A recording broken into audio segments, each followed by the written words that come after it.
అందరికీ నమస్కారం. ముఖ్య విషయం ఏమిటంటే పోసాని కృష్ణమురళి గారిని నిన్న రాత్రి హైదరాబాద్ లో అరెస్ట్ చేసి అన్నమయ్య జిల్లా ఓబులవారిపల్లి పిఎస్ కు తరలించి అక్కడ కూర్చోబెట్టి విచారిస్తున్నారు. పవన్ కళ్యాణ్ గారు పగ తీర్చుకుంటున్నారనడంలో ఎంత మాత్రం సందేహం లేదు.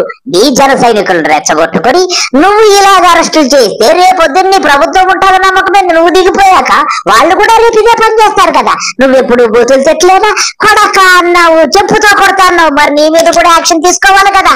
నీకెంతమంది కొడుకులు అని చెప్పి ప్రజలందరూ అడుగుతున్నారు. మరి మీకు సిగ్గు లజ్జ ఉండింటే ఈ పనులు చేయరండి, ఇలా ప్రతీకారాలు తెచ్చుకోవటం ఏంటండి?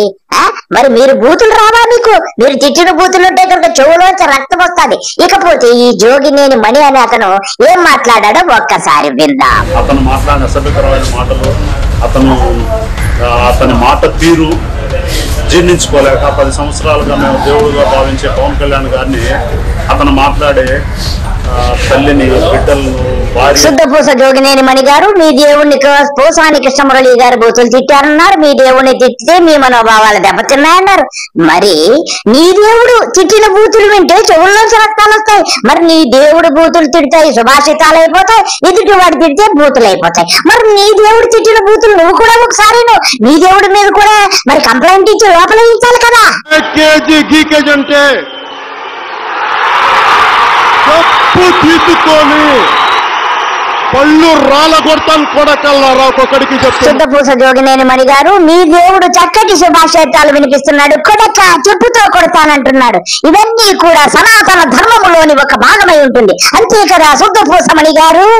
విమర్శిస్తా ఉంటే మా మనోభావాలు పూర్తిగా దెబ్బతిని మనసులో కలత చెంది మేడేదానికి మా నాయకుడి యొక్క సనాతన ధర్మము, దైవభక్తి కలిగినటువంటి మా నాయకుడు పార్టీలో ఉంది.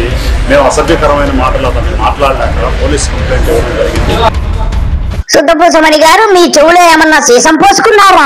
చెప్పుతో కొడతా కొడకల్లారా అంటే అది సనాతన ధర్మములోని ఒక భాగమా, లేకపోతే అవి సనాతన ధర్మములోని శ్లోకాలు చెప్పు.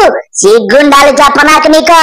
ఈ శుద్ధపూస జోగినేని మణి గారు 10 సంవత్సరాల క్రితం ఓబులవారిపల్లె పిఎస్ లో వీళ్ళ దేవుణ్ణి తిట్టారని చెప్పి పోసాని కృష్ణమురళి గారి మీద కంప్లైంట్ ఇచ్చారట. పోలీసులు వెళ్లి రాత్రి అరెస్ట్ చేసి తీసుకొచ్చారు. ఈ వీడియోని ఇప్పుడు మనం చూద్దాం. సినీ నటుడు పోసాని కృష్ణమురళిని ఏపీ పోలీసులు అరెస్ట్ చేశారు. రాయదుర్గంలోని ఓ అపార్ట్మెంట్ లో ఉంటున్న పోసాని ఇంటికి వెళ్లి నిన్న రాత్రి నోటీసులిచ్చారు. పోసానిని అరెస్టు చేస్తున్నట్లు కుటుంబ సభ్యులకు చెప్పారు. స్థానిక పోలీసులకు సమాచారమిచ్చి అదుపులోకి తీసుకున్నారు. పోసాని కృష్ణమురళిపై అన్నమయ్య జిల్లా ఓబులవారిపల్లె పోలీస్ స్టేషన్లో కేసు నమోదైంది. పోసానిపై సెక్షన్ 196, 353(2), 111 రెడ్ విత్ 35 కింద కేసు నమోదు చేసినట్లు నోటీసుల్లో తెలిపారు. చంద్రబాబు, పవన్ పై అనుచిత వ్యాఖ్యలతో పాటు కులాల పేరుతో దూషించడం, ప్రజల్లో వర్గ విభేదాలు సృష్టించారని పోసానిపై కేసు పెట్టారు జనసేన నేత జోగినేని మణి. చూశారు కదా ఫ్రెండ్స్, పోసాని కృష్ణమురళి గారిని ఎలాగ అరెస్ట్ చేస్తున్నారు.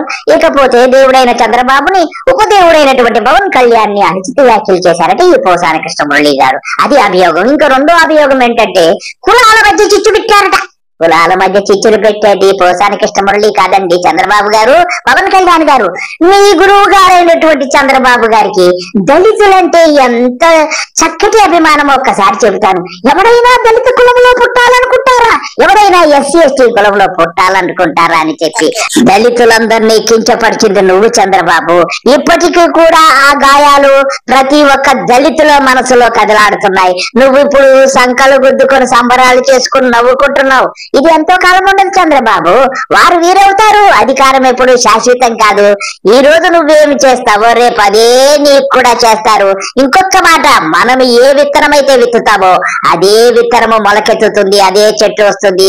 దానికి కూడా ఏ చెట్టుకి కాయలు విత్తనాలు అదే కాస్తాయి. రేపు నీ గతి కూడా అదే అని చెప్పి యావత్ తెలుగు రాష్ట్ర ప్రజలందరూ కూడా నిన్ను, నీ పవన్ కళ్యాణ్ ని, నీ యొక్క రెడ్ బుక్ ని అందరూ కూడా హెచ్చరిస్తున్నారు. ఒక్కసారి నువ్వు మరణం చేసుకుంటే నీకే అర్థమవుతుంది. ఇంతకంటే నీకేం చెప్పలేను. గతంలో పవన్ కళ్యాణ్ గారు ఎటువంటి అనుచిత వ్యాఖ్యలు చేశారో ఒక్కసారి అవి కూడా ఒకసారి విందాం. ఈ సన్నాసులకి భయం మీకు నేర్పిస్తానమ్మా. మీకు భయం అంటే ఎలా ఉంటుందో నేర్పిస్తాను. కులాల చాటును దాక్కుంటే లాక్కొచ్చి కొడతాం. అవునా పవన్ కళ్యాణ్? లాక్కొచ్చి తన్నేస్తావా? ఇప్పుడు నువ్వు చేస్తున్నది కూడా అదే కదా. రేపొద్దున్న వారు వీరవుతారు, నీ గతి కూడా అదే పట్టొచ్చు. పొలిటికల్ లాగి కొడతాం.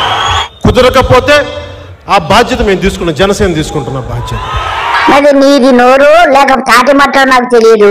నీ నోటికి హద్దు పద్దు ఉండదా? నువ్వు తిడితేనేమో వేదాలు, ఎదుటివాడు తిడితే బూతులు. నీకు కూడా ఒక రోజు వస్తుంది, ఆ రోజు తప్పకుండా అనుభవిస్తావు నువ్వు. నాకు బూతులు రాక కాదు, గుంటూరు బాపట్లో పుట్టినండి, నాకు బూతులు రావంటారు. ఆహా, ఎంత చక్కగా చెప్పారు పవన్ కళ్యాణ్ గారు. మీకు బూతులు రావని ఎవడన్నాడండి? మీకు వచ్చి నీవేవి కదా, మీకు ఒక్క లాంగ్వేజ్ ఏముంది? మీకు అంతర్జాతీయ భాషలు కూడా వచ్చు కదా. రష్యాలో అనేక బూతులు తిట్టగల సామర్థ్యం కూడా ఉంది కదా. సిగ్గుండాలి చెప్పనాకే. మీకు ఇంకా తెలుగులో తిడతారు, 4 భాషలో తిట్టగలను మిమ్మల్ని. విన్నారు కదా ఫ్రెండ్స్, ఈ యొక్క బూతుల పవన్ కళ్యాణ్ గారు ఏం మాట్లాడారో. ఆయన అనర్గళంగా అనేక భాషల్లో బూతులు మాట్లాడగలనని చెప్పి ఆయనే స్వయంగా చెప్తున్నారంటే ఇతడా మనము ఉప ముఖ్యమంత్రి అని చెప్పి యావత్ రాష్ట్ర ప్రజలందరూ కూడా సిగ్గుతో తల వంచుకుంటున్నారు. ఇంతకంటే మనం ఏం చెప్పలేము. ఒక రోజు వస్తుంది, ఆ రోజు అనుభవిస్తాడు. అందరికీ నమస్కారము, బాయ్.